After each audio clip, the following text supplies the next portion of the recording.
Baik, terima kasih. Assalamualaikum warahmatullahi wabarakatuh.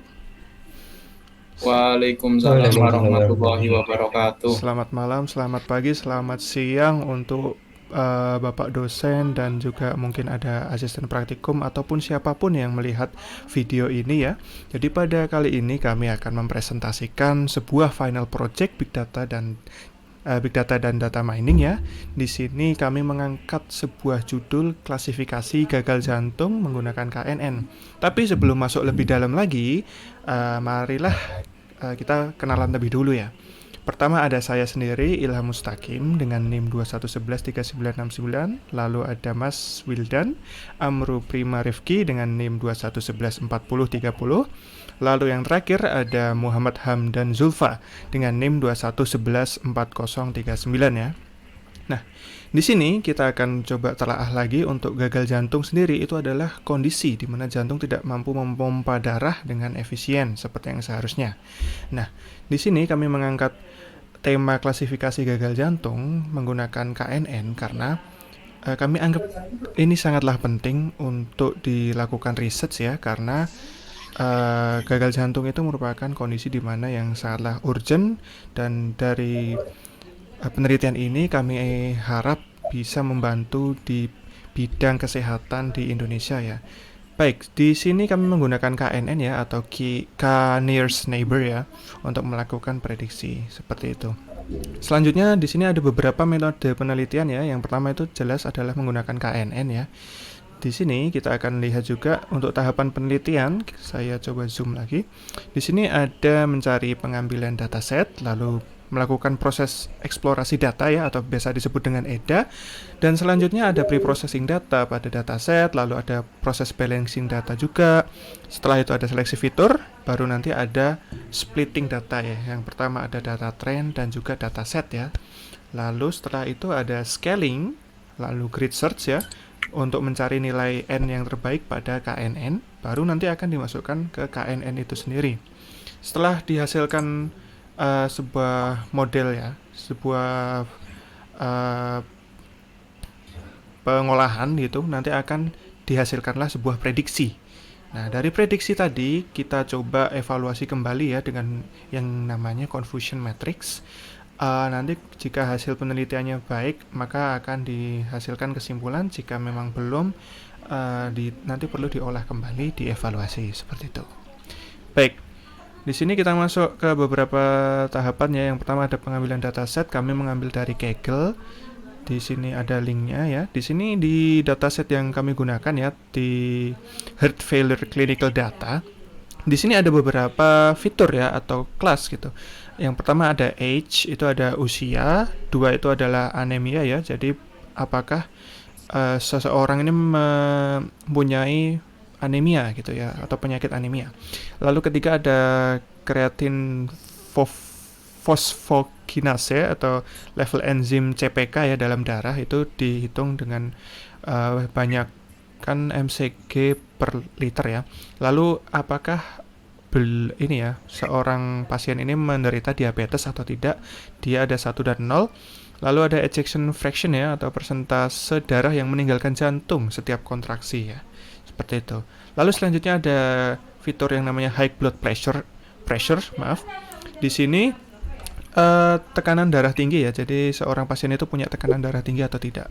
Ada platelets ya, ada yaitu trombosit atau kepingan darah, terus juga ada serum kreatin, limbah hasil metabolisme, serum sodium, itu adalah serum sodium dalam darah, dan juga seks ya, atau ini dalam artian jenis kelamin ya, itu 1 untuk laki-laki dan 0 untuk perempuan. Lalu juga ada smoking, dia itu seorang perokok atau bukan ya. Kalau 1 artinya perokok dan 0 adalah bukan. Ada time, itu adalah waktu kejadian, ini adalah seberapa lama orang ini diikuti ya, atau diteliti dalam jumlah hari gitu. Lalu dead event ini adalah kelas untuk menentukan ya, dia itu meninggal atau tidak. Jika 1 artinya meninggal, 0 tidak. Nah, untuk proses EDA sendiri ini kita bisa banyak melakukan ini ya, analisa, dan lalu dilanjutkan pre-processing. Ini adalah melakukan pembetulan kepada data yang kurang efisien atau kurang baik gitu. Ada balancing data juga adalah di mana kita membuat sebuah dataset ya atau data itu seimbang gitu.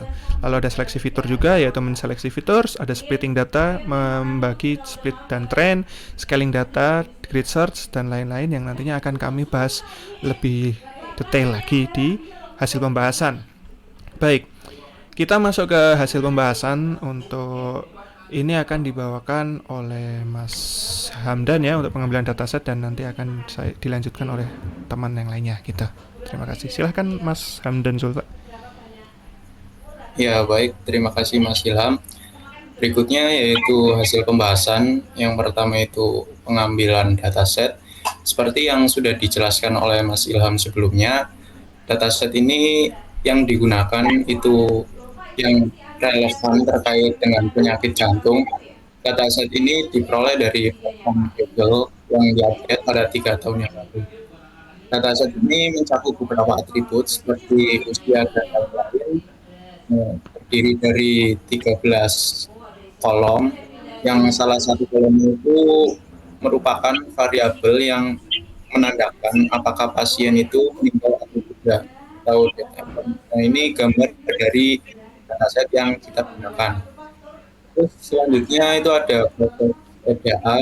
Nah, dataset ini dibaca menggunakan pandas, dan informasi dasar tentang dataset diperoleh menggunakan df info dan df describe. Nah, data yang diperoleh itu dataset ini terdiri dari 299 entry dan 13 kolom dengan tipe data yang tepat untuk dianalisis, yaitu numerik atau integer. Kemudian informasi berikutnya dilanjutkan untuk mengecek apakah dataset tersebut itu memiliki nilai nol atau missing value atau tidak. Nah, dari hasil yang kita lakukan ini menghasilkan bahwa dataset tersebut tidak memiliki nilai missing value. Kemudian dilanjutkan dengan df describe untuk melihat statistik deskriptif seperti mean, standar deviasi, dan lain-lain. Kemudian dilanjutkan dengan distribusi data untuk melihat apakah pada kelas date event itu memiliki atau terjadi imbalance data atau tidak.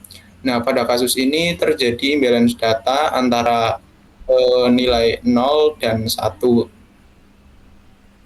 Selanjutnya untuk kedepannya nanti akan dilakukan pemilihan fitur. Nah, untuk di sini maka dilakukan sebuah korelasi antar variabel heatmap. Nah, ini bertujuan untuk melihat korelasi antar fitur. Nanti kita akan mengambil fitur-fitur yang berkorelasi untuk dijadikan sebagai yang akan digunakan ke depannya. Yang ini untuk hasil korelasi antar variabelnya. Selanjutnya dilakukan pre-processing data.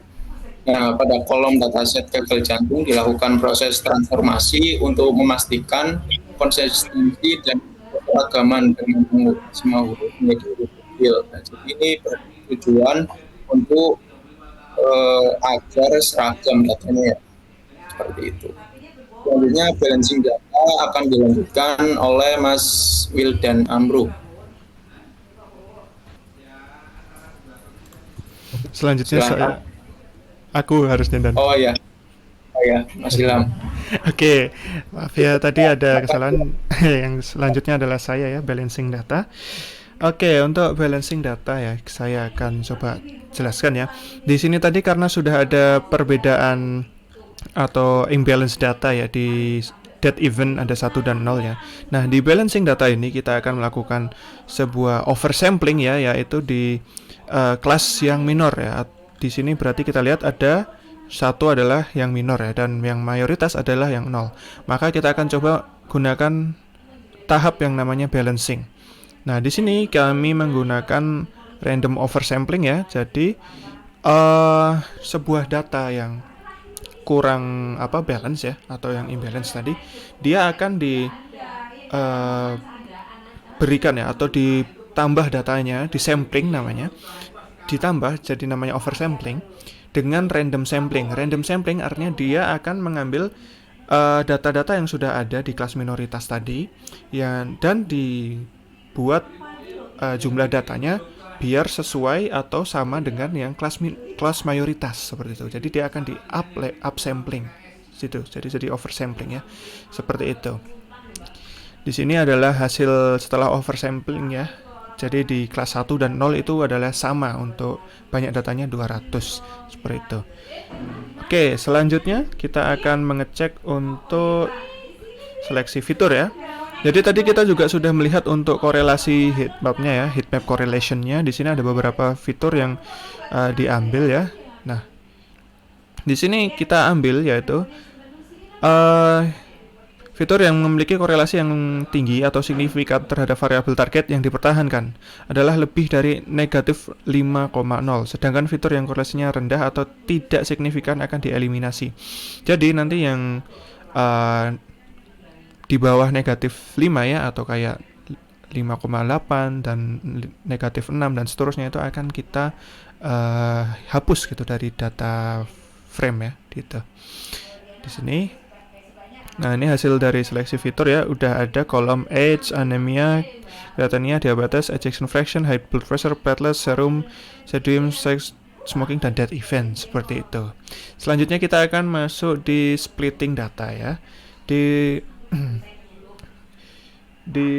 splitting data kita akan membagi data untuk train atau pelatihan dan tes untuk yang pengetesan. Nah, di sini kita melakukan split tesnya itu 80% untuk train dan 20% untuk tes. Jadi di sini kita dapatkan jumlah data latihnya itu 324 dan data ujinya 82 untuk X-testnya, dan Y-trainnya 324 dan label data uji Y-testnya 82 gitu. Selanjutnya ada scaling. Setelah itu ada scaling ya. Scaling ini adalah digunakan untuk menormalkan atau menstandarisasi skala data sehingga semua fitur memiliki rentang nilai yang sama. Jadi kita lihat tadi kan di data sini ada banyak skala ya, ada yang 1 dan 0, ada yang 80, 52, 2000, sampai ada yang 427.000 juga. Nah, kita gunakan scaling data itu fungsinya adalah mensetarakan ya.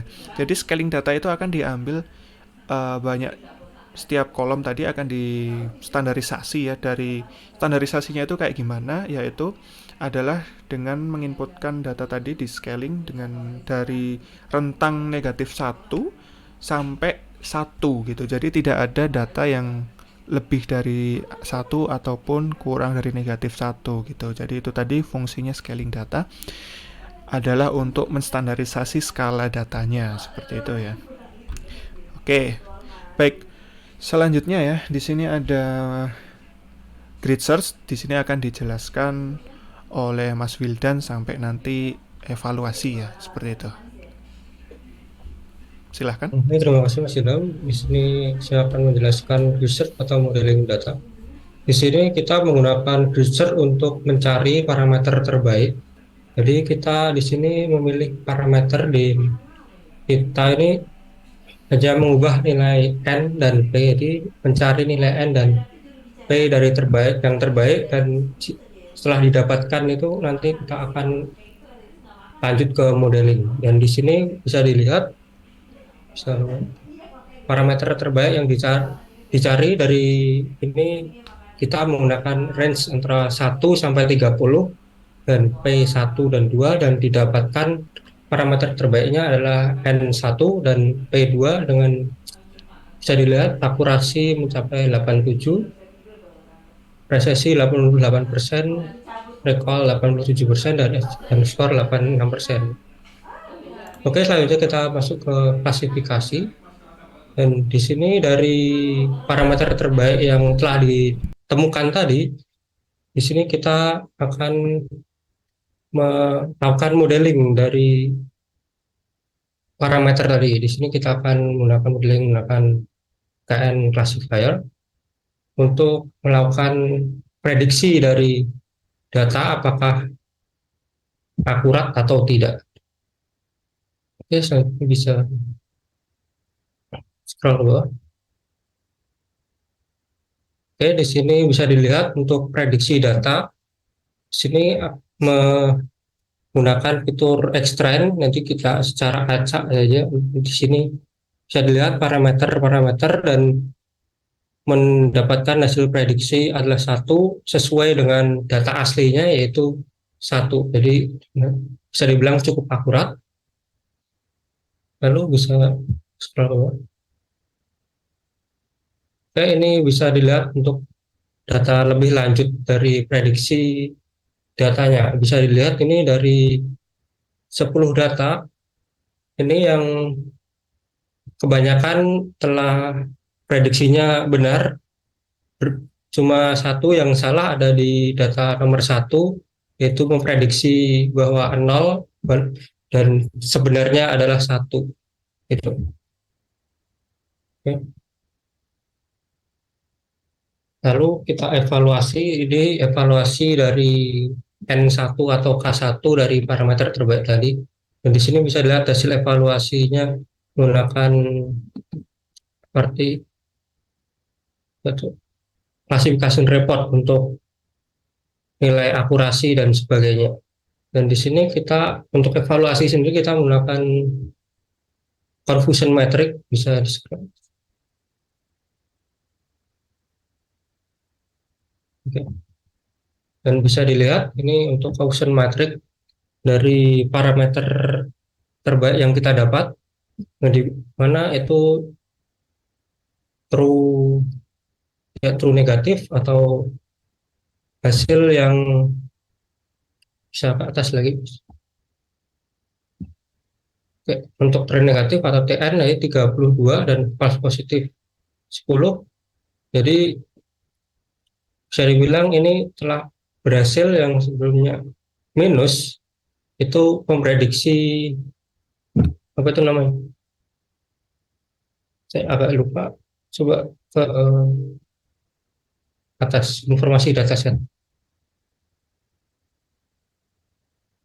paling atas saja. Saya agak lupa yang 0 apa 1 apa di paling atas saja langsung.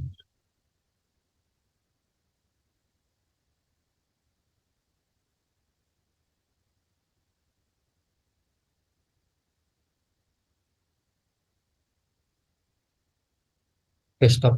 Jadi di sini dead event yaitu satu meninggal dunia dan 0 tidak. Jadi tadi true negatif, jadi berhasil diprediksi. Ini kalau user metric memprediksi 32 sebenarnya tadi memprediksi bahwa pasien meninggal dunia tapi asli dan memang benar ya 32 itu tidak meninggal dunia dan benar bahwa prediksinya adalah benar dan 10 prediksi salah yang walaupun aslinya itu adalah negatif.